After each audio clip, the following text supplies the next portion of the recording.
Number 5. With the James Webb telescope, NASA has found a way to be able to peer back into time, literally, and look deeper into the cosmos than ever before. The speed of light is 300,000 kilometers a second, meaning that it takes about 8 minutes for light from the sun to hit Earth, meaning the rays of the sun are not real time, but rather already 8 minutes old when you see it. So using that same thinking, most stars are light years and light years away. And for those at home, a light year is 9.46 trillion kilometers. So really, hop, skip, and a jump away. The James Webb telescope is able to see so deeply into space that it's able to see light emitted from stars 13.5 billion years ago, after the dawn of the Big Bang. So in a sense, we can travel through time and are able to see light from the advent of the universe. It's not quite the TARDIS hurtling through the galaxy, but it is an unimaginable achievement, and one that will be surpassed sooner than we think. If you're liking what we're doing here at Top 5 Scary, why not toss a little subscribe our way? And I promise the rest of the ones on this list will be time travel. I just wanted to slip one little educational thing in there for you. Number 4. The Chronovisor.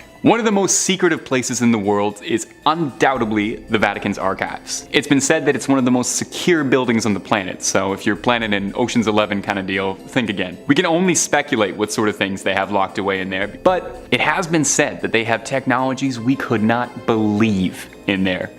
Like, the Chronovisor. According to French priest and paranormal investigator Francois Brun, the Chronovisor was a device that allowed members of the Vatican to see into the past. Brun claims that the Chronovisor was first built in the 50s by a scientist and priest, Father Pellegrino Maria Ernetti, along with a council of scientists working in secret around the clock. Brun's description of the seemingly magic device was that it was a large cabinet made of unknown metals connected with a series of levers and buttons. Apparently, it could be programmed to see any date in the past. From Brun's accounts, Ernetti used it to see all sorts of wondrous things, from a speech given by Napoleon Bonaparte, watching the crucifixion, and recovering fragments of a lost ancient tragedy play called Thyestes, just transcribed to the modern day. Now, obviously, there's going to be some skepticism as to whether or not the Chronovisor exists or ever existed at all. I mean, it's a pretty bold claim. A photo that Ernetti claimed was a real-life photo of the crucifixion later turned out to be nothing more than just an edited wood carving. Unfortunately, we may never know the truth behind the Chronovisor, since the doors to the Vatican's vault are locked very, very, very tightly. Number 3. John Titor. John Titor is the name of a man who claimed he had traveled back in time during the 2000s. Kind of an odd time to travel back in time too, unless maybe you're hatching a complicated scheme to invest in Bitcoin. Anyway, Titor made his post on the Time Travel Institute forum,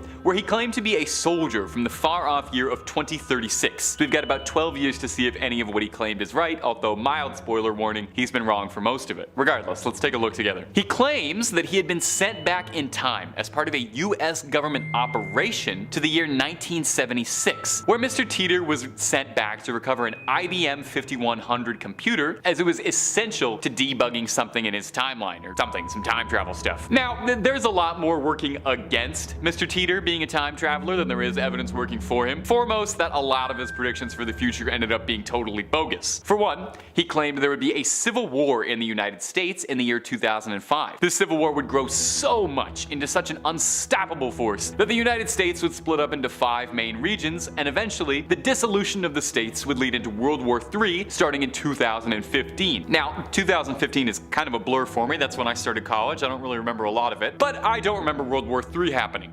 Although Titor himself posited that because he traveled back in time, he created a new time stream caused by this disruption, and therefore any of his predictions could end up not coming true in this altered state. It kind of sounds like an excuse to me, Mr. Titor, but what do I know? I'm not a time traveler. I can't remember if this follows the rules they set in Avengers Endgame or not. Now, true believers and fair skeptics, is it all possible that the reason Mr. Titor set himself backwards in time because he wasn't just looking for computer parts, but to repair some sort of alien craft? Is it possible? Yes. Is it likely? Probably not. Is it very fun to speculate on the internet? Absolutely. Number 2. Victor Goddard. Royal Air Force Commander Victor Goddard was an RAF flying ace with a storied career, having flown through missions in both the First and Second World Wars, and also possibly flew through a time vortex once. Don't worry, I'll explain that. In 1935, Goddard was serving during the Second World War, flying a fairly routine mission. He was sent to check out the status of an abandoned Scottish airfield in the unremarkable village of Drem, east of Edinburgh. Sorry, Drem. If we have any Drem viewers, just know that the article I was reading for information called it unremarkable, not me. I would never say that. Goddard flew over the field, and he reported back to HQ that Drem was as unremarkable as they described. I'm so sorry. The airfield was abandoned, desolate, grass overgrown over what remaining buildings still stood, populated mostly by free-spirited cows, cows who were grazing on grass and serving no masters. Circling back around, Goddard found himself caught in a storm that had been passing, causing him to panic for a bit and fight for control of the craft. He circled through, and as he exited the storm, he saw something he could not comprehend. He looked back down and found himself completely frozen in fear. Reporting back once again, he noted that the airfield he'd flown out to was completely restored. There were 4 biplanes in the hangar, and the cows had all been replaced with a staff of mechanics dressed in blue uniforms. The planes on the field were all painted bright yellow, unlike the usual drab silver of the RAF at the time. Goddard was beyond confused. I mean, can you blame him? Had he uncovered a secret base? Was he looking at the enemy? An ally? Was any of this even real? After a few loops around, Goddard found himself caught in the storm yet again, and this time as he exited, he noted that the airfield had returned to its default state, desolated, destroyed, once again populated by cows. The incident shocked Goddard to his core and haunted him. He tried to write about it in a biography about his life called Flight Towards Reality, but he never got any good answers about what he saw. Perhaps most confusingly about the whole ordeal is that what he reported seeing, the blue coveralled mechanics and yellow planes, would end up being the standard service wear for the RAF a few years after the incident in 1939, when the Drem airfield was also reconstructed. Is it possible somehow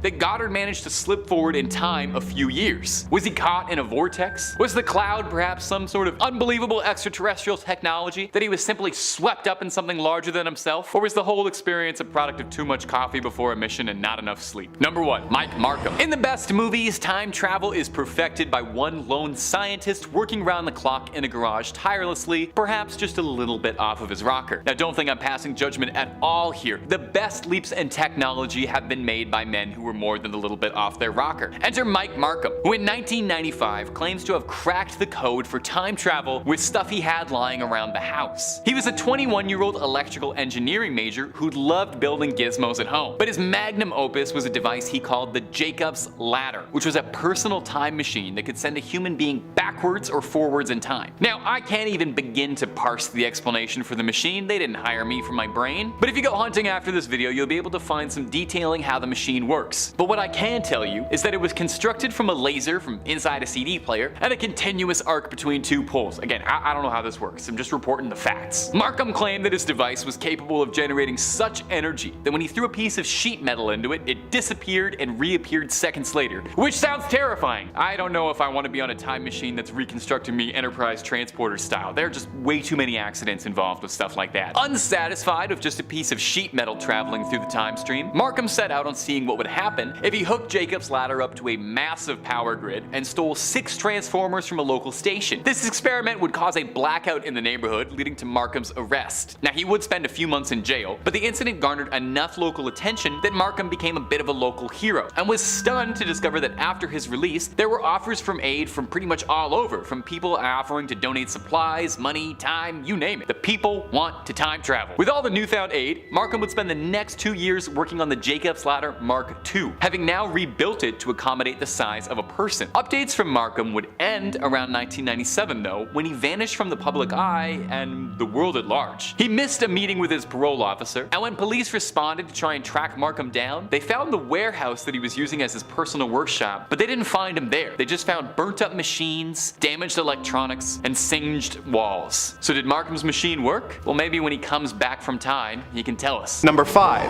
UFO footage. When we talk about unidentified flying objects, we tend to think about aliens from distant planets showing up in flying saucers to abduct and probe unsuspecting humans. But what if these visitors from another planet are not interstellar travelers, but simply our descendants using advanced technology from the future to visit the past, which is of course our present? Such is the theory put forward by Dr. Michael P. Masters in his book Identified Flying Objects, a multidisciplinary scientific approach to the UFO phenomenon. Masters believes that these travelers are using their craft to not only experience, but study the past, and that people who are abducted by aliens are actually being studied by anthropologists. As he himself puts it, the alleged abduction accounts are mostly scientific in nature. It's probably future anthropologists, historians, linguists that are coming back to get information in a way that we currently can't without access to that technology. That said,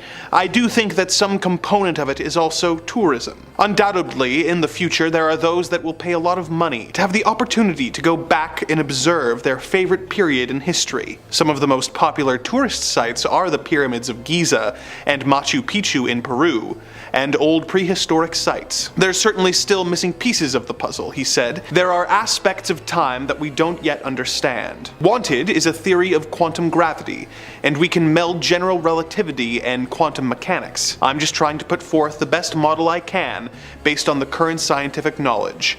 Hopefully, over time, we can continue to build on this. Of course, one could argue that the idea of UFOs being time travelers is a more complicated and less likely theory than aliens, but Masters believes the opposite is true, saying, "We know we're here. We know humans exist.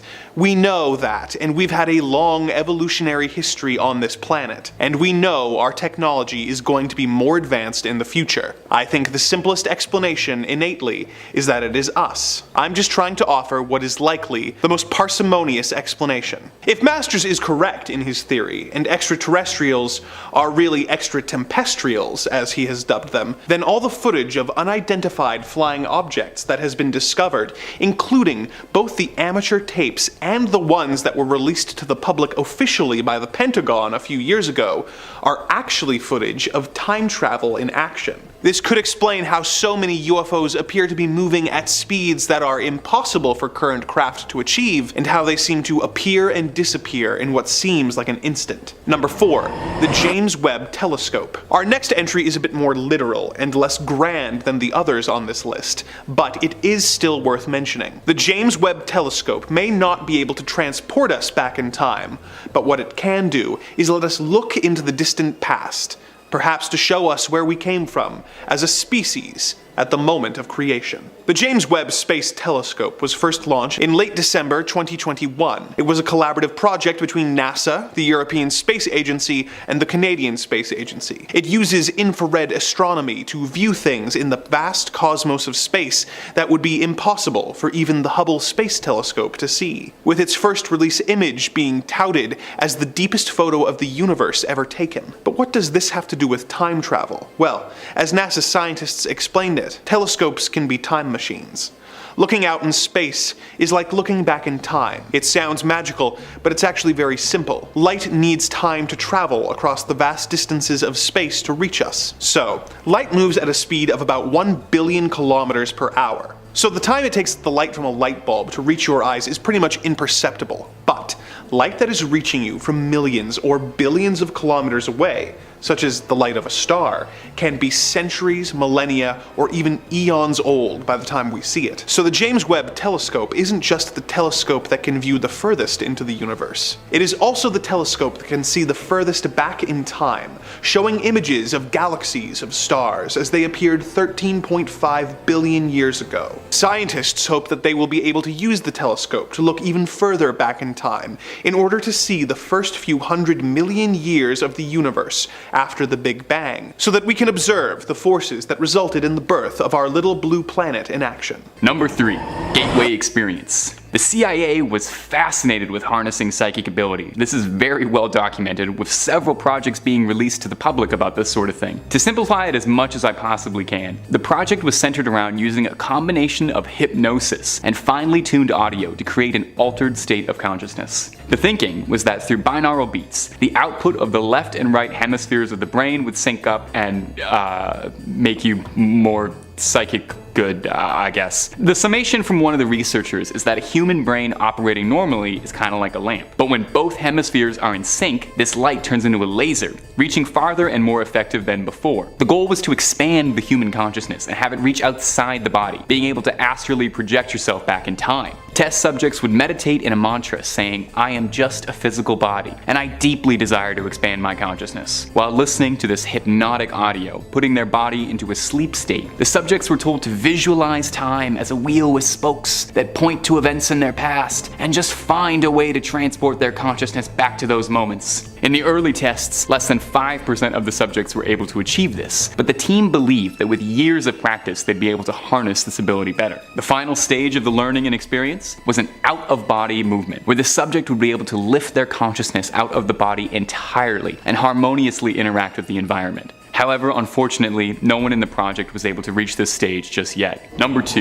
In 2019, Reddit user Taured posted a story captioned, "Time travel is not what you think it's like." In the post, the user named Clark details the experience he had in college at Georgia State University when he was approached by someone scouting for a clinical trial dubbed Project BTAOW33. A little disappointing that it doesn't have a super cool name like Project Majestic or Project ZK47 or something, but okay. Going along, the researchers promised to pay for Clark's tuition in exchange for participating in a clinical trial. Clark met with the researchers and was taken to a small nondescript house in the Georgian mountain woods, wherein laid a silver metal house with a ring surrounding it, which the crew insisted the test subjects avoid coming into any contact with. Clark continues and says that there were only 2 other people participating in the trial with him, 2 other students of a similar age, a young man and a young woman. The 3 of them were ushered into the home and introduced to the experiment. The doctors told them they would be launching 3 hours into the future, and the entire house would be transported, and in 3 hours they would reapparate. The doctors reassured them that it would be completely safe, as they'd practiced on rats and dogs, although they didn't know what it would feel like. After a brief explanation, the doctors drove off to their control site to begin the experiment. And here's where it gets weird. Clark claims that outside became dark instantly. And not just dark, like black, like the abyss, like an unmoving void. In the post, he describes it as like being between dreams. He claims from here that the 3 test subjects began to panic, shaking around the room, desperately trying to see something outside or escape this house that they've been locked in. Clark claims that he has no idea how long he was stuck inside that building, saying it could have been anywhere from minutes to hours to even days. One of the subjects attempted to escape, and he said he was lost to the void entirely. So what happened? Well, Clark claims that after an extended period of stasis in this void, they did appear 3 hours later in time, just like they had claimed, and that after being returned home, he'd never heard from the researchers or the project again. Number 1. The Philadelphia experiment was a US military experiment performed sometime around October 1943. The USS Eldridge was the center of these top secret Black Ops level tests. Officially, the project was to prototype advanced cloaking technology, with the intention being able to render an entire warship invisible. Think like what the Predator does, but for a battleship. Well, that would already be unnerving enough. Legend has it that the story runs deeper than that, and that the cloaking, ironically, was a cover for the true reason behind the trial, which was experimenting with time travel. Witnesses of the experiment claim that they saw the USS Eldridge disappear into a cloud of green smoke surrounding the ship, where it then vanished, before reappearing after a few seconds. Reports from the crew are horrifying to say the least, where they claim that they were affected in various disturbing ways. Crew complaining of intense headaches, nausea, some claiming they suffered mental issues after the trial. Others developed mysterious illness. Scariest of all, though, is the claims that some crew members had fused to the ship itself, skin and limbs fused to the bulkhead. One crew member in particular, Al Bielek, claims to have first-hand experience with the Eldritch, where he insists the experiment was a success, and when the Eldritch vanished, it reappeared in the year 2137. Bielek made a litany of claims about his visions of the future, claiming he saw a utopian vision of the future where the world was run on an AI that had eliminated all of the world's problems and conflicts. Officially, the US government has outright denied everything regarding the Philadelphia experiment and has ignored all of Bielek's claims altogether. But of course they would, okay? They're not gonna throw their hands up, lay their cards on the table, and be like, oh yeah, we've got time travel, we've been traveling time since the 40s, we've been experimenting with it ever since, you caught us. No, they're gonna keep it under wraps until they're ready, and they'll probably reveal it about 40 years ago. Number 5. The time-traveling hipster. The town of Goldbridge, British Columbia was founded in 1932 with the idea of housing the people involved in the nearby gold mine in the neighboring town of Browlorn. Goldbridge is a very small town, and therefore there was not a lot to do, resulting in anything that happened being an event. Such was the case in 1941, when the South Fork Bridge was reopened. The image in question shows a crowd of locals attending the reopening, wearing clothing typical of the time, with the men wearing suits and ties, as well as fedoras, and the women wearing smart, simple dresses and coats to keep them warm. However, there is one figure in the photo who stands out and feels a bit out of place. Near the front of the crowd is a man in sunglasses, who appears to be wearing a t-shirt and sweater rather than the era-appropriate attire. This image has made the rounds online, with many claiming that it is a photo of a time traveler caught on film. But are there other possibilities? Of course. The style of the sunglasses the man is wearing first appeared in the 1920s, and the t-shirt he is wearing could actually be an ice hockey jersey with a sewn-on emblem. Beyond that, there's of course the logical questions that come with assuming he is a time traveler. If you were to travel through time, something that the lack of document incidents would suggest is kept as secret as possible if it is real, why would you be wandering around in futuristic clothes that would draw attention to you? Furthermore, if you could travel anywhere in time to witness historical events, why would you choose to travel to Goldbridge, British Columbia to watch a bridge be reopened? The man is likely not a time traveler. The situation is kind of amusing. Imagine going out to a public event and realizing that you are so underdressed that people assume you are from the future. Number 4. TikTok time traveler. Every once in a while scrolling through your For You page on TikTok, you will see people making some pretty bold claims, whether they be that they can cast spells for you, read your mind, or even tell your future. But something that you may not be expecting is people claiming to be from the future. Such is the case with a user calling himself the Lone Survivor. The user claims that they are from the year 2027 and that the videos he is posting are from the future. What makes the videos so disturbing is the fact that he also claims that he is the only survivor left on Earth, and that there is no one else left on the planet except him. He posts videos showing completely empty streets. In all his posts, no one can be seen walking by in the background. No cars can be seen on the roads. It is as if everyone simply disappeared. Of course, this isn't enough to prove to people that what he claims is true, so people commonly challenge him to post a video of himself visiting notoriously crowded spaces like hospitals and theme parks. Despite the fact that it should be impossible, he always manages to get the footage, with areas that should be filled with people no matter what time of day, not only being empty, but appearing as if no one has been there for years. When challenged to enter secure locations like a military base, he still managed to get the footage of himself on a base completely devoid of personnel. Of course, some people point out that many of the places he visits seem a little too maintained, with grass and plant life still appearing freshly mowed, and his refusal to show his face not making sense, as there is no reason to hide it if he is truly the last man on Earth. Whether he is truly a time traveler or just an extremely creative content maker, the fact that he is able to get the footage is impressive, even if it is hard to qualify it as definitive proof of anything. Number 3. Time travel at Area 51. Next up, we have a Reddit post from an anonymous user who claims to be a former employee of the infamous Area 51, who stumbled upon footage that proves the existence of time travel. This post should of course be taken with a massive grain of salt, but the mechanics of time travel it talks about are worth discussing, so I have included it on this list. As the user themselves put it, I worked for years at Area 51, being brought in on Janet Airlines and getting paid through companies I had never worked for, just like many other employees have. In my time there, my main job was sorting and archiving the footage and notes of various projects that they were researching or working on. I would see notes and tapes of the various experimental aircraft we were developing, hours of grainy UFO footage, and anything else you can imagine from such a secretive branch of the government. However, one of the strangest things to cross my desk was not about aliens, but about the government's attempts to harness the power of time travel. The transcripts, and presumably the accompanying recordings they were based off of, were labeled as Project Throwback, and they talked about how in the late 90s, the government had created a machine based off of alien technology recovered from various UFO crashes over the years that they believed might be able to send people back in time. They had created the machine and wanted to begin testing it, thinking that the ability to change history in a way that aligned with American interests could be an amazing win for our country. The disasters and attacks that could be prevented alone made it worth the time and money that would be required to create such a tool. After years of working on it, it was finally time to test it. The goal of the test was to send a man back in time a day in the past as proof of concept. In order to avoid any potential paradoxes that they didn't know the potential consequences of, they had a site designated for the test pilot from the future to go to and return from without crossing paths with his past self or the scientists who were working on the project, so that they wouldn't know the results of the experiment outside of its proper chronology. The machine seemed to work at first, disappearing with the pilot as expected. However, the craft never returned, and no evidence of him in the designated site was found. The scientists involved theorized in their reports that the pilot may have been killed in his time travel attempt,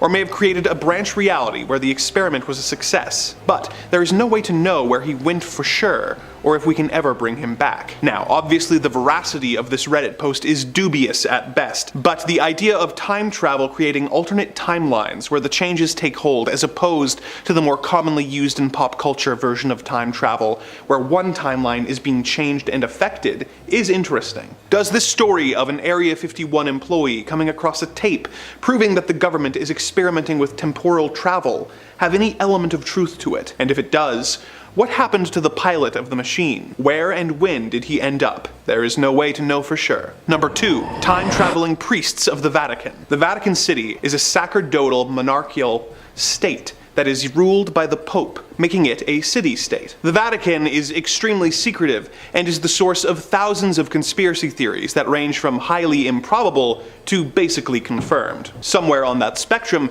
you will find the tale of the Vatican's device for looking through time that is known simply as the Chronovisor. The theory came to light in 1972 when an Italian newspaper published a story claiming that a monk/scientist by the name of Marcello Pellegrino Ernetti had led a team of scientists including Erno Fermi and Werner von Braun to use the principle that energy is neither created nor destroyed, it only transforms, in order to create a machine that would allow them to see and hear through time in order to witness sounds and images of important historical events. Some media claims that Ernetti was able to use this machine to capture footage of Jesus on his way to his crucifixion, to view and transcribe lost ancient Greek plays, and witness speeches made by historical figures such as Napoleon. Apparently the machine was deemed to be too dangerous by the Vatican and was either hidden away or destroyed. Lending some credence to this story is a decree from the Vatican in 1988 that threatened excommunication for any person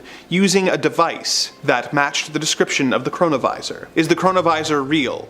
And if so, does it still exist, hidden somewhere in the Vatican archives? And what happened to Ernetti's footage and images of historical events which would prove the veracity of this scientific marvel? If the device could only be used to see through time and not interact with it, what were Vatican officials so afraid people would see that they hid away the device? Number 1. A time traveler's LAPD interview. In 1984, a bizarre series of attacks began to take place, with several women with the same name being targeted and attacked. Police got wise to the pattern and were able to find one of the women before she was killed. They were also able to take a man into custody who was telling a bizarre story that he claimed explained everything. The man was believed to be homeless and insane, but he was interviewed by a criminal psychologist who took down his statement. The entire interview was of course filmed by the police, but very little of it, if any, was believed. The man claimed that he had traveled back in time from the year 2027, where he had been a soldier in a war against a rogue SAC-NORAD program that had become self-aware and attacked humanity in a nuclear attack. He claimed that they had won the war, but that the computers had sent a robot back in time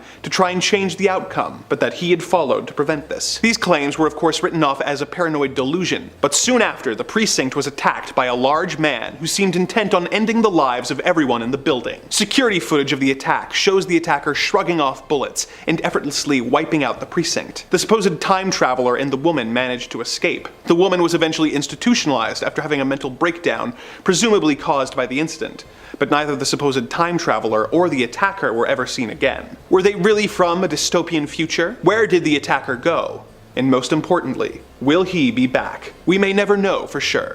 Victor Goddard. Royal Air Force Commander Victor Goddard was a flying ace who served with the RAF in the First and Second World Wars, who seemed to be a vessel for paranormal activity. In 1935, during action in the Second World War, Sir Goddard was sent to investigate the condition of an abandoned Scottish airfield in the unnotable village of Drem, east of Edinburgh. When Goddard flew over the field, he reported it as they'd expected, that it was as they described, a desolate, abandoned airfield where the cows were grazing on grass that had forced itself through. As he circled the airfield, however, he found himself caught in a storm cloud that had been passing overhead and had to fight to regain control. When exiting the cloud, Goddard found himself frozen in fear, looking down and reporting that the airfield had been completely repaired. The airbase had been restored, now fueling and stocking 4 biplanes in its hangar. The abandoned field was now crewed by a staff of mechanics, all dressed in blue coveralls, unlike the RAF at the time, which would have worn brown uniforms. The planes on the field too had been painted a bright yellow, contrasting with the usual drab silver of the RAF at the time. The storm cloud passed through again, and Goddard reported it vanished yet again. Had he passed through a temporal loop? Was there something more in that storm? Most concerningly and most interestingly, in 1939 the airfield at Drem was restored completely to working order, and shockingly, the RAF mechanic uniforms were updated to be blue coveralls and the planes started to be painted yellow, as if for a moment Goddard had seen years into the future. The incident haunted Goddard, and he wrote about his experiences in his book Flight Towards Reality, where he tried to make some sense of his brief flight through time. Number 4. Mike Markham. In 1995, Mike Markham was a 21-year-old student majoring in electricity with a knack for homemade gadgets. His goal? To create a time machine out of scraps in his home in Missouri. The device, which he had dubbed Jacob's Ladder, referring to the biblical ladder to the heaven, and less likely the fantastic 90s horror film, was constructed using the laser from a compact disc player and a continuous arc between 2 poles. And you know what, if I'm being honest, I'm more of a Morty than I am a Rick. I got no idea how he built this and I got no idea what it does, but he says it would help him travel through time. Markham claimed that his device produced such energy that when he threw a piece of sheet metal into it, it disappeared and reappeared seconds later. Hoping to see what he could do with some real power, Markham stole 6 transformers from a power grid nearby. His next experiment caused a blackout in the neighborhood, and his theft alerted the local police. Markham spent the next few months in jail, but upon his release was stunned to discover that he'd become a bit of a local hero. After an interview on a radio station, calls were pouring in from people who wanted to donate money, supplies, and their own ideas on how to help Markham with his time travel device. For the next 2 years, Markham would work tirelessly on his machine, having rebuilt the plans to be the size of a man. 1997 would be the last update from Mike Markham, who vanished from the public eye and the world at large, with his whereabouts being unknown since then. After missing a call from his parole officer, police tried to track Markham down, going to the warehouse he used as a workshop, finding nothing but burned up machines, damaged electronics, and no sign of life at all. Did Markham's machine work? Well, we may never know unless he decides to come back. Or forward. Number 3. The disappearing bike. Next, we have this footage from a security camera. At first, the footage looks rather typical, with a man unloading a white van in a parking lot, while a man on a bike drives into the lot from behind and past him. Suddenly, the man vanishes without a trace. One moment he is there, and the next he is simply faded away. This video has attracted some attention, with some people claiming that it shows proof of teleporters, others presuming that the reason the biker disappears is that he is a time traveler, and this was simply the moment where he was transported to either the past or the future. If this is true, was the man wearing some time travel device that was able to transport him and his bike? Or is it some sort of innate superpower for him? Or perhaps it's the bike that powers time travel with the use of quantum manipulation. If the man is traveling through time, what purpose does it serve? Is he going back to change the past? Or is he returning to the future after having observed some seemingly tiny but incredibly important moment in history, which will cause ripples through time that will one day determine the fate of the human race? Or is this actually a very basic special effect that people on the internet have blown way out of proportion? We may never know. Number 2.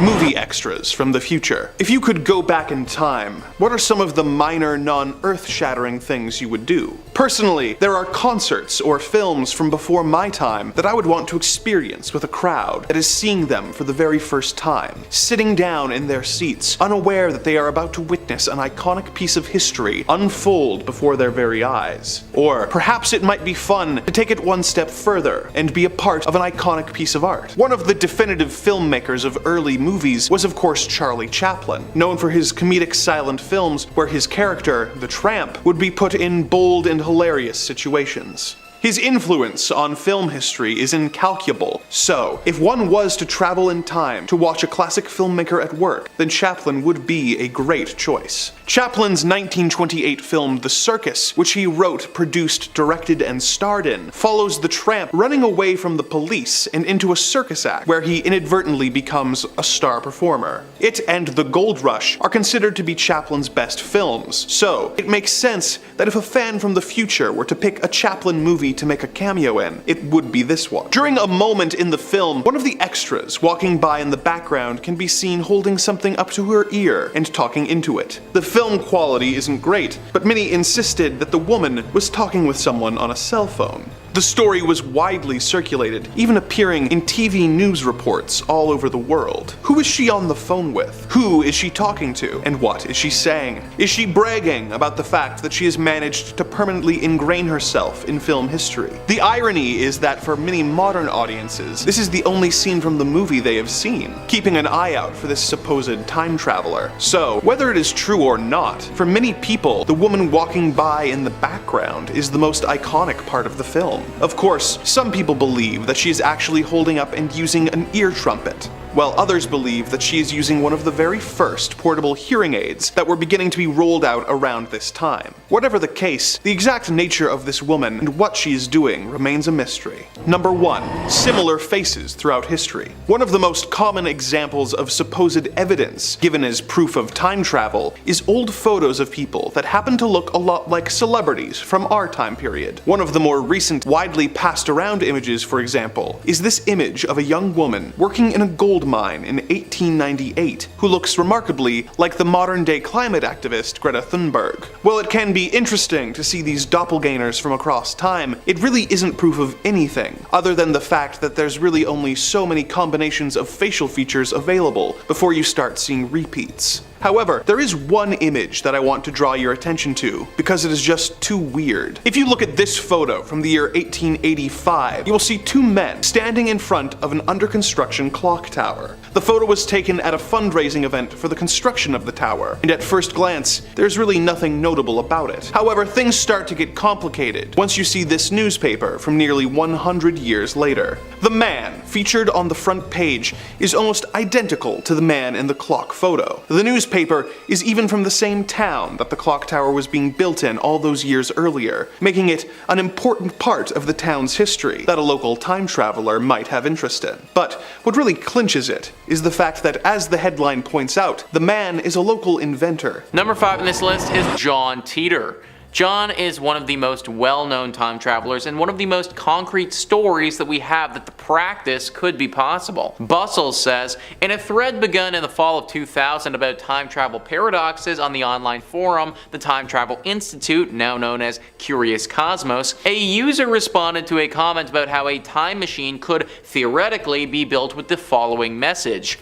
Wow, Paul is right on the money. I was just about to give up hope on anyone knowing who Tipler or Kerr was on this word line. By the way, number 2 is the correct answer, and the basics for time travel start at CERN in about a year and end in 2034 with the first time machine built by GE. Too bad we can't post pictures or I'd show it to you. Now the implication, of course, of this message was that the user, who was going by the name timetravel_0, came from a point in the future during which such a machine had already been invented. Over the course of many messages spanning from that first thread all the way through the early spring of 2001, the user, who became known as John Titor, told his story. He said that he had been sent back to 1975 in order to bring an IBM 5100 computer to his own time.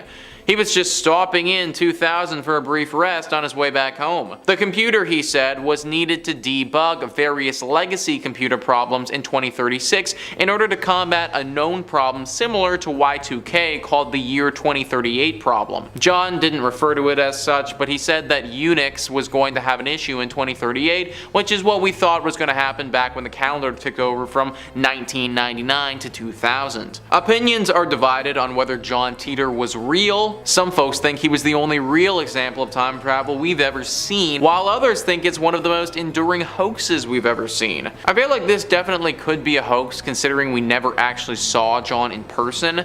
Granted, if he truly is a time traveler, then he would have probably been told not to see people in person cause it would alter the future in ways that we might not know. I don't know, definitely a weird one here, folks. Let me know in the comments down below what you got, hoax or reality. Number 4 on this list is Barack Obama. Yeah, I know folks, this one's a little weird. Now I want to come out and say that Obama himself doesn't claim that he's done this. There is a few people who believe that he has though. Bustle says Andrew D. Basiago and William Stillings stepped forward claiming that they were former chrononauts who had worked with an alleged DARPA program called Project Pegasus. Project Pegasus, they said, had been developed in the 1970s. In 1980 they were taking a Mars training class at a community college in California, the college presumably functioning as a cover for the alleged program, when they were picked to go to Mars. The mode of transport? Teleportation. It gets better too. Basiago and Stillings also said that the then 19-year-old Barack Obama, whom they claimed was going by the name Barry Soetoro at the time, was also one of the students chosen to go to Mars. They said the teleportation occurred via something called a jump room. The White House has denied that Obama has ever been to Mars. Only if you count watching Marvin the Martian, Tommy Vietor, then the spokesperson from the National Security Council told Wired's Danger Room in 2012. So if this is true, then Obama may have been to Mars by form of time traveling? It's pretty wild and out there, and let's face it, most likely not true. But let's just go down the rabbit hole that this could be true. Imagine if the former US president has literally been time traveling this whole time and been into the future. I feel like there is a solid movie premise right there. Some production company has got to pick that one up. Number 3. Anne Moberly and Elle Jourdain. In 1901, two friends and collegiates, Anne Moberly and Eleanor Jourdain, were both teachers at St. Hugh's College in Oxford who were traveling through France on a vacation. Their primary destination was the Palace of Versailles, the former center of political power in France until the Revolution. What was supposed to be a walk through the annals of history became far more literal than either of the women would expect. Taking a promenade through the Petit Trianon, the two claim to have found themselves walking through the 17th century, surrounded by people in period attire, going about their day as if nothing was out of the ordinary. Jourdain claimed that it was as if they'd seemed they were walking through a painting, that it felt as if they were in a living tableau. As they walked through, confused and disoriented, they came forward to a woman sketching in the park who they assumed to be another tourist, who they later claimed was Marie Antoinette, the last queen of France. Shortly after, the pair found themselves back in the palace as if nothing had happened. They had returned and visited Petit Trianon several times, hoping to reignite whatever had occurred. When they returned to Oxford, they produced two separate personal accounts of what had occurred, desperate for answers. In 1911, the two produced a book called An Adventure, under pen names for fear their academic status would be threatened. The two never found answers for what happened to them and were often ridiculed for their belief, their claims being dismissed as a shared delusion, a folie à deux, or nothing more than a tall tale for attention, which seems unlikely from two esteemed teachers. So what really happened then? Did Anne Moberly and Eleanor Jourdain share a hallucination on a trip together? Or did they accidentally walk through time and find themselves in another world, if even for a moment? Number 2. Breaking a story 10 years before it happens. In 1932, a pair of newspaper reporters, J. Bernard Hutton and photojournalist Joachim Brandt, had been assigned to cover a story on the shipyard in Hamburg, Germany. Not the most exciting gig, but hey, sometimes that's being a newspaper reporter. The men drove out to the yard, questioned the workers, spoke to the executives, and had finished everything they were sent out to do by about the middle of the afternoon. Presumably bored out of their minds having to document all the excitement of a 1930s shipyard, the men were rattled to hear the screech of aircraft flying up ahead, and found themselves surrounded by warplanes circling around. The workers were fleeing, and the two journalists tried to flee the scene as quickly as possible, making sure to take several photos to take back to the newspaper as proof of an attack. finding it a much more compelling story than what they'd originally been asked to cover. The security personnel insisted the men had to evacuate as soon as possible. The men fled, saving themselves by a hair. But as they escaped the facility, they found something far more disconcerting. The skies of Hamburg were clear. There was no black smoke, no damage, no warplanes, no panic. The men didn't understand. It was as if the battle lasted for seconds. When Brandt developed his photographs, shockingly, it depicted the shipyard as they'd seen it that morning, completely intact. The editor dismissed all of their claims as a farce, assuming his reporters had just stopped to try some local drinks and came up with a wild story. The two never spoke of the incident again. Until in 1943, a story came out about a Royal Air Force raid on a Hamburg shipyard. It was exactly as the men had described to the detail, 11 years after they had seen it. Number 1, the Philadelphia experiment. If there is any one body on the planet that I am easily convinced has a leg up on time travel, it is the US government. In 1943, the US Navy were attempting to experiment with cloaking technology to be able to render something invisible, with their ultimate goal being a full warship. The USS Eldridge was the subject of these experiments. The experiment was to create a high voltage magnetic field around the ship in order to cloak it or something. Again, I'm a host for a YouTube channel. I am the farthest thing from a scientist. The story goes here that the ship vanished, surrounded by a cloud of green smoke. The crew of the Eldridge complained of severe nausea, several of them complaining of mental breakdowns, extreme mood swings, and disorders after the experiment. Some claim to have even been rematerialized, fused into the bulkheads. Of course, everything about the Philadelphia experiment is as classified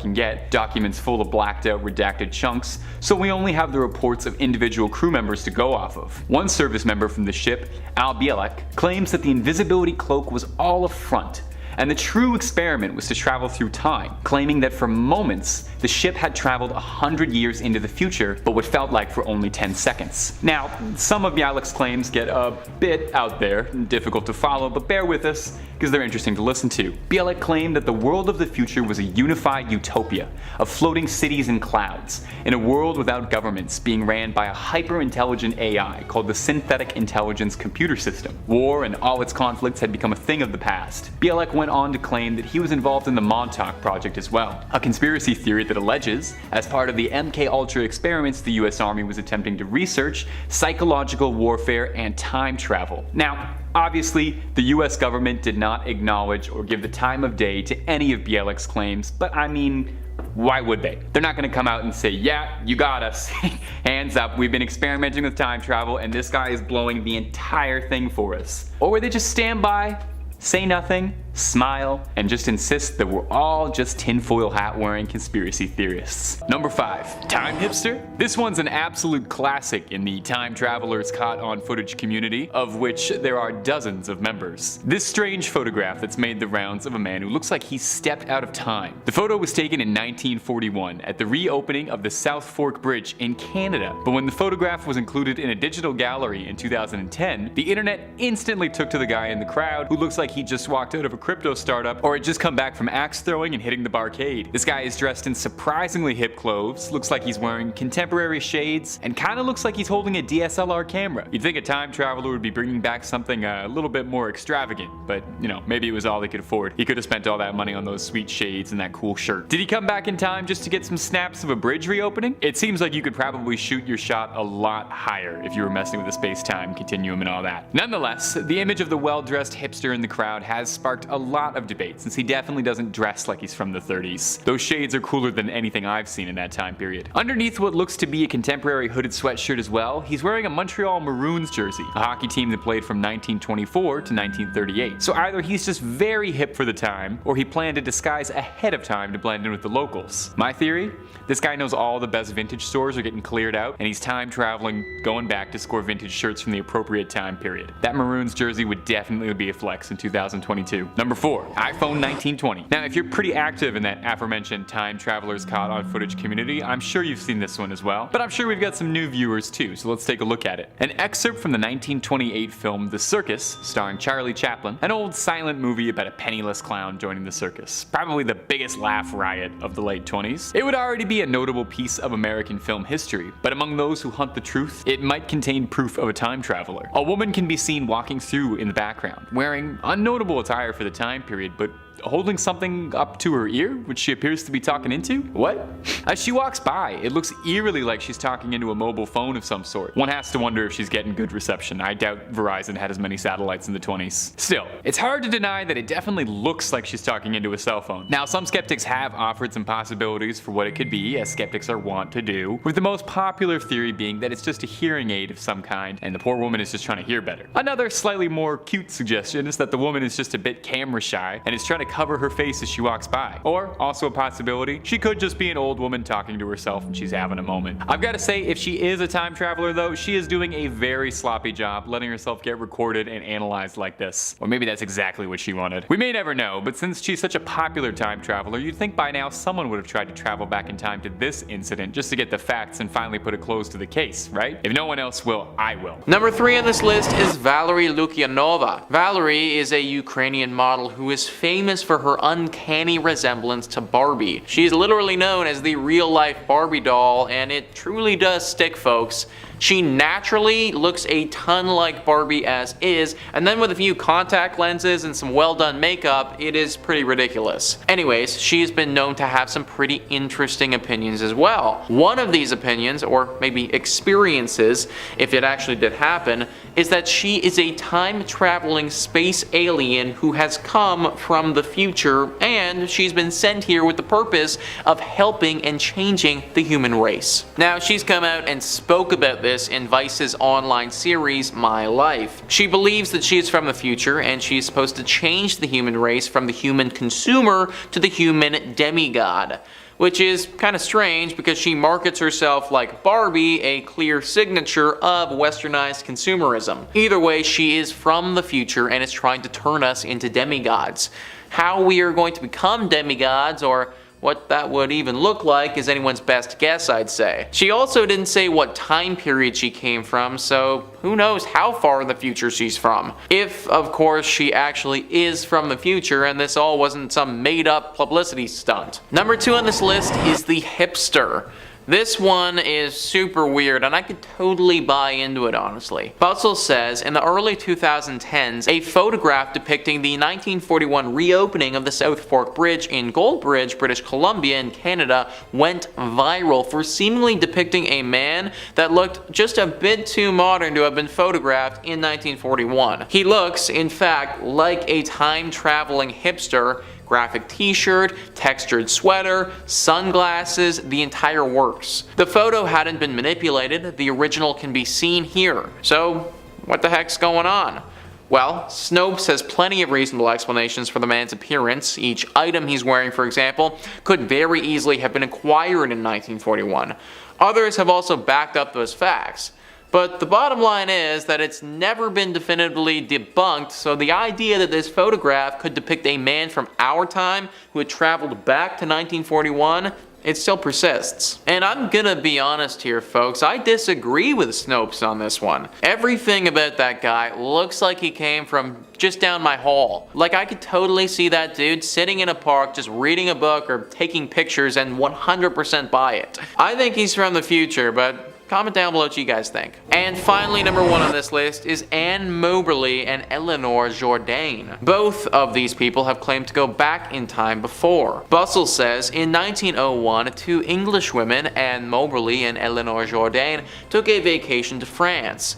While they were there, they visited the Palace of Versailles, and while they were at Versailles, they visited what's known as the Petit Trianon, a little chateau on the palace grounds that gave Marie Antoinette a private space for her to hang out and do whatever it was that a teenage queen did when she was relaxing back then. But while they were there, they claimed they saw some odd occurrences. They said that they spotted people wearing anachronistic clothing, heard mysterious voices, and saw buildings and other structures that were no longer present and indeed hadn't existed since the late 1700s. Finally, they said that they caught sight of Marie Antoinette herself drawing in a sketchbook. They claimed to have fallen into a time slip and briefly transported back more than 100 years before being jolted back to the present by a tour guide. Now, this is pretty scary if it's true, because they didn't even attempt to do this. Imagine if you're just walking down the street. You blink, and when your eyes open again, you are walking down the same street, but 1,000 years prior. Now, this story could be totally fabricated, but the pair seemed adamant that it actually happened. Who knows? Maybe there is a time slip in the palace where you can fall back to the 1700s. Number 5, Victor Goddard. Now, if I've said it once, I've said it a million times, but I place a lot of belief and trust in experiences that come from pilots, since they are legitimately trained to recognize the unknown in the air and remember everything about what they see. Hey, my ADHD brain can never ever remember that much unless it's a hyperfixation, and even then, I wouldn't trust it to remember anything on command when I'm overwhelmed. Back in 1935, when he was a wing commander, Sir Victor Goddard was instructed to inspect an inactive airbase located in Jourdain near Edinburgh in Scotland. While flying over it, Sir Goddard found the airbase to be in a poor state with cattle grazing on the wild grass that had now forced its way through the tarmac. Like, I swear the entire place was in complete shambles. Later on, while flying his plane though, he got into a bit of trouble thanks to the harsh weather conditions, and to avoid an accident, Sir Goddard decided to fly back to the abandoned airbase till the weather cleared out a little bit. As he approached the airbase, the torrential rain oddly and very abruptly gave way to bright sunshine when Sir Victor noticed that the airbase was not only in mint condition, but in use. He spotted mechanics wearing blue overalls working on the yellow planes parked on the runway, but he was unable to recognize a single craft on the base. There was no way the place could have gone from decrepit to fully renovated and operational in half an afternoon, and more importantly, these guys weren't wearing the khaki-colored uniforms that were a norm at the time. Oh, and by the way, the Air Force at the time painted all their planes in silver, not yellow. Completely baffled by what on earth was going on, Sir Goddard got the shock of his life 4 years later. So Europe was war-torn, and he happened to visit Jourdain again. But this time he saw everything he saw 4 years back in 1935. The same people in blue overalls servicing yellow planes, and he even found the plane he couldn't recognize before, now identifying it as a Miles Magister. I've had like a glimpse into the future before myself, but never a slip that detailed. Honestly, out of the entire list that I've curated for y'all today, this is one instance where history was actually able to prove it. So, time slip confirmed.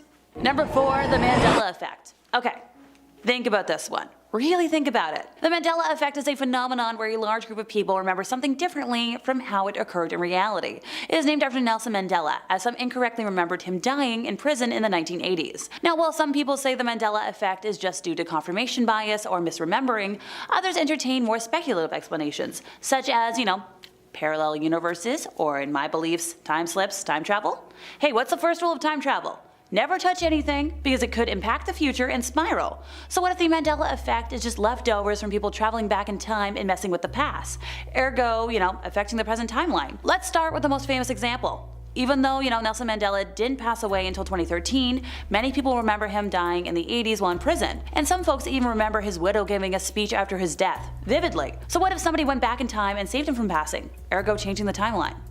Okay, look, if you don't believe the big thing, just look at the amount of small things that have changed over the years. Berenstain Bears, which is one I remember having totally different spelling, the Monopoly Man having a monocle, the creator of Peanuts having a T in his last name, that one boggled my mind. Fruit of the Loom having a cornucopia in their logo, which looks much better. Luke, I am your father.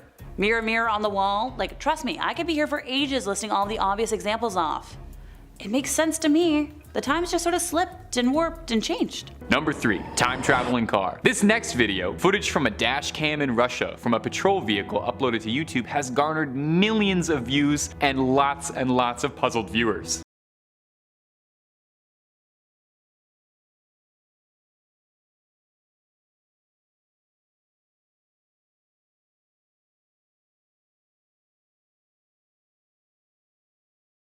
Ordinary scene, a blocked up intersection and jam-packed rush hour traffic. As the car in front of our car starts to drive forward, it turns to the left and we see another car appear out of completely nowhere, like it just materialized out of the ether. Now, the most logical, sound, and scientific explanation is obviously that this car is a ghost, but let's try and take this seriously for a bit here and use our brains and think rationally. It is possible that this is a Back to the Future situation, and this car is traveling through time and just happens to be materializing, careening through through this intersection. I mean, when you watch this clip, it really does seem like this car comes out of nowhere. You don't see it at all until you do. Now, unfortunately, a strong bit of evidence against the time travel theory is that we don't see any blazing tire treads on the road, which is a universally recognized sign of proof that a time traveling car has been through here. Still, until we get a scientist of some kind to take a look at this clip and explain to me indisputably what is happening, I am resigned to say that this is absolutely time travel. Number 2. Pandora's MacBook. Take a look at this ancient Greek statue. It depicts a young girl offering something of note to what looks to be a noblewoman accepting the gift. Taking a look at the gift though, it looks suspiciously like it's a little girl trying to show an older woman something on her laptop. I mean, look at it. It's even got charging ports in the side. And it doesn't look like there's a USB slot though, so we have to assume it is history's first MacBook. Typical.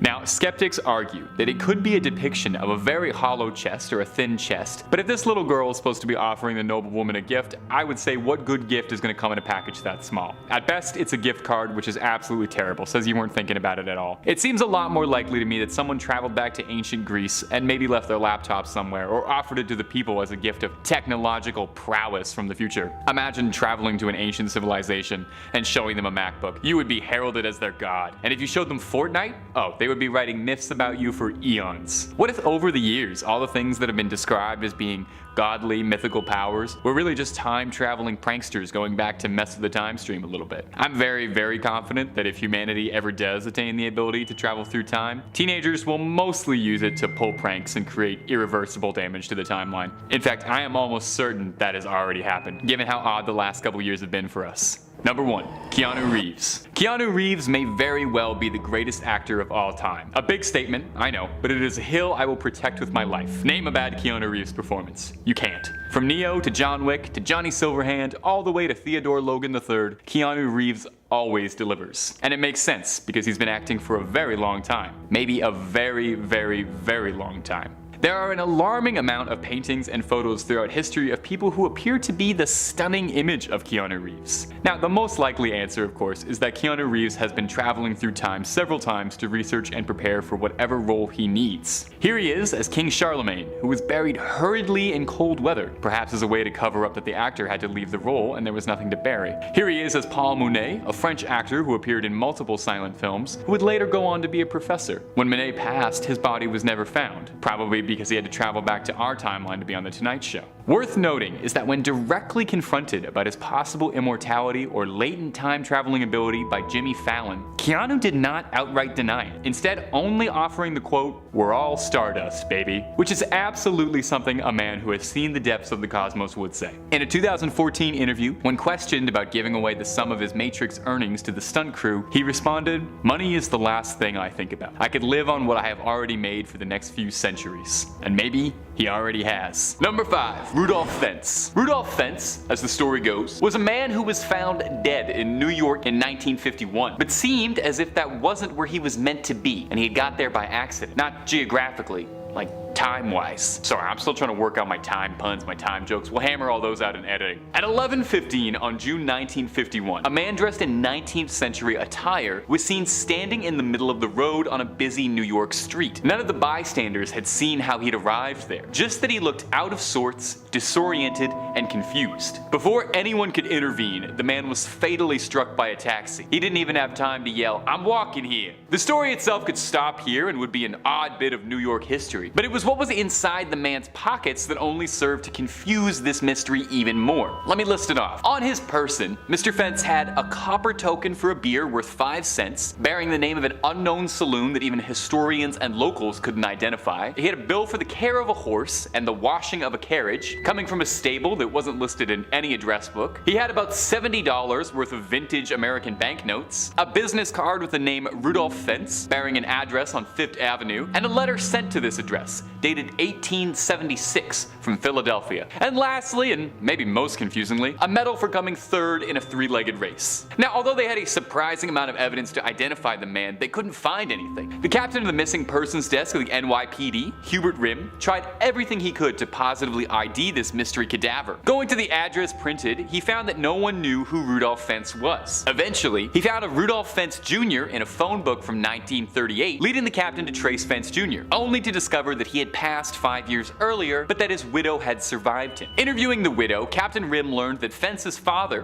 one Rudolph Fentz Sr., had gone missing in 1876, aged 29, and had never been found. Huh, so what happened? Did Fentz slip through a temporal portal? Was it intentional? Was he abducted by aliens through time and then dropped off at another completely disconnected point in human history? Maybe. I don't know. And my friends, if you want to experience time travel at home, I've actually perfected it. Listen to what you gotta do. First, you need to get comfy. Then you need to get a snack, maybe a drink too, and then you need to click on some top 5 scary videos. Now get really comfy, get the cat, get a blanket. Next thing you know, it's gonna be 8 hours later because you are gonna be watching this stuff all day. Subscribe and tell me if my theory's right. Number 4, the man from Taured. Picture a regular day in Tokyo. It's summer, it's hot, it's sticky, it's July, and it's 1954, and a man is trying to enter Tokyo. He isn't particularly suspicious, he's conventional looking and fairly average, but he's denied entrance into Japan and detained by the authorities. His passport looks completely genuine and legitimate, with the exception that his passport lists his country of origin as Taured, a country no one has ever been to because it doesn't exist. So is he just forging a fake passport? Well, this is where things get a bit interesting. When asked to point out where exactly Taured was on the map, the man angrily insisted that Taured is exactly where Andorra is, the small landlocked country between France and Spain. He insisted that he'd never heard of Andorra, don't feel bad if you haven't, and that's where Taured had been, and had been for the last 1,000 years. Now the Japanese officials detaining him were pretty confused, and they discovered that he had money from several different European countries on his person, and his passport, which other than the fact that it was from a country that doesn't exist, appeared totally genuine, and had been stamped several times already, even by Tokyo. The police were determined to get to the bottom of what it was they were dealing with, as they were more than a bit confused, wondering if they were experiencing the world's most elaborate prank, or perhaps there was something more to the story. They contacted the company he'd worked for, and the company claimed they had never heard of him before, even though the man from Taured had several pages worth of documents proving his employment. The hotel he had a reservation for?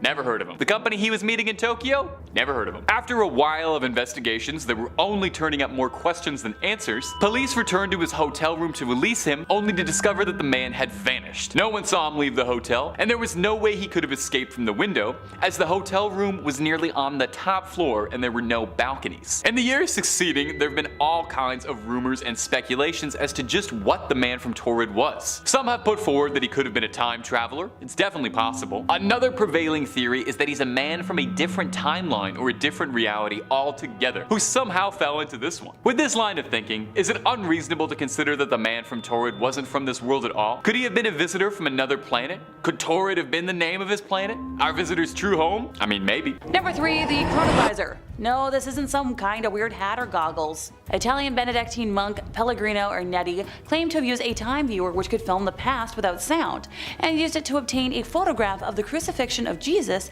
and view scenes from ancient Rome, including a performance of the lost play Thyestes. Or is it Thyestes? Let me know in the comments. Now this was mostly scrubbed away in history until 2002, when author Father François Brun swore in his book, Le Nouveau Mystère du Vatican, that the Chronovisor not only exists, but that he learned about it in the early 1960s. A day after he met scientist priest Father Pellegrino for the first time, the two were sailing along the Grand Canal of Venice, discussing biblical interpretations, when Ernetti explained that theories and interpretations were unnecessary, when you could just see the truth for yourself. Which, I wish! It would make so much more sense in life. He explained to Brun how the Chronovisor functioned, allowing the viewer to both see and hear events of the past and future. And hey, if you don't believe my word, his full account is included in Brun's book. With a little digging, researchers will find first mentions of the Chronovisor in a 1972 article published in the Italian magazine La Domenica del Corriere, entitled "A Machine That Photographs the Past Has Finally Been Invented." Belonging to the Vatican, the Chronovisor time machine is heralded as one of the papacy's best kept or worst kept secrets. The device is said to be replete with 3 precious alloys, cathodes, dials, levers, and that it has the ability, once again, to display a myriad of historic events in biblical and Roman history. Acting as a sort of television, the Chronovisor has even supposedly verified the existence of Jesus Christ and once again broadcast that crucifixion. Ouch! The Chronovisor time machine is claimed to have been invented in the 1950s by a dedicated and secret team of Italian scientists, including physicist Enrico Fermi and, yep, our favorite, Ernetti. Critics may take credibility issues with the fact that Ernetti eventually became a priest, but This critic doesn't take issue with that, more so that the Vatican is hiding a tool that could be used to help solve unanswered crimes around the world and help people. Imagine how many killings could be solved, and how many families of lost people could have answers. And just, I don't know, I think it'd be pretty cool to look back through history and just be like, oh, so that's what actually happened, instead of the fan fiction we often read in our textbooks. Number 2, Project Rainbow. The legend of the Philadelphia experiment, a story that has permeated paranormal lore for decades, is a fascinating tale of alleged military experimentation in science fiction-like events that unfolded around the USS Eldridge at the Philadelphia Naval Shipyard in 1943. This narrative has captured the fascination of many, myself included. The story first emerged in the late 1950s when an ex-merchant mariner named Carl M. Allen sent a book filled with handwritten annotations to the U.S. Office of Naval Research. The annotations appeared to detail a heated debate among multiple individuals about Morris K. Jessup's book on unidentified flying objects, and they touched upon alien races and propulsion for flying saucers. A mysterious figure named Jemmy was at the center of this discourse. Using the name Carlos Miguel Allende, introduced the concept of a dangerous experiment allegedly conducted by the U.S. Navy in 1943.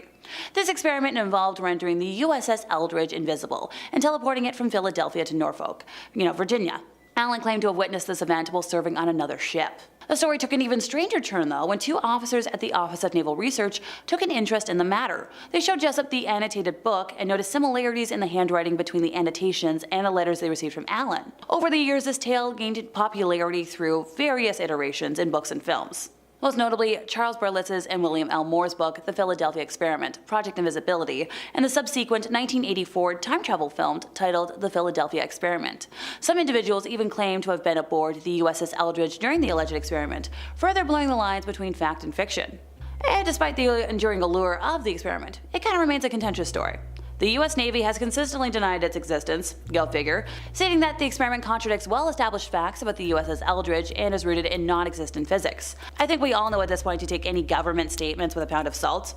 Many aspects of the story, such as the supposed side effects on the crew, the teleportation, and the invisibility, yeah, they might lack concrete evidence, but they've got quite a few anecdotal accounts and pretty valid information.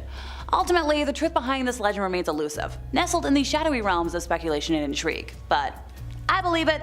Number 1, Dialogue. So since this device happens to be from World War II, I apologize in advance for how nonsensical I might sound, since the interwebs don't really like the name of the evil dictator at the time or his Yahtzee followers, if you get my drift. In his 2001 book, The Hunt for Zero Point, author Nick Cook identified claims about Dialogue as having originated in the 2000 Polish book, The Truth About the Wonder Weapon by Igor Witkowski. Nick described Igor's claims of a device called the Bell, engineered by Yahtzee scientists, that was a glowing, rotating contraption rumored to have some sort of anti-gravitational effect, and be a time machine. According to Nick, Dialogue was bell-shaped, about 12 feet high and 9 feet in diameter, and incorporated 2 high-speed, counter-rotating cylinders filled with a purplish, liquid, metallic-looking substance that was supposed to be highly radioactive, with the code name Zerum 525. He recounts claims that scientists and technicians who worked on the Bell and who did not die of its effects or, disappeared mysteriously were wiped out by the SS at the close of the war, and the device was moved to an unknown location. Which, honestly, those all check. Nick proposed that SS official Hans Kammler later secretly traded this technology to the US military in exchange for his freedom.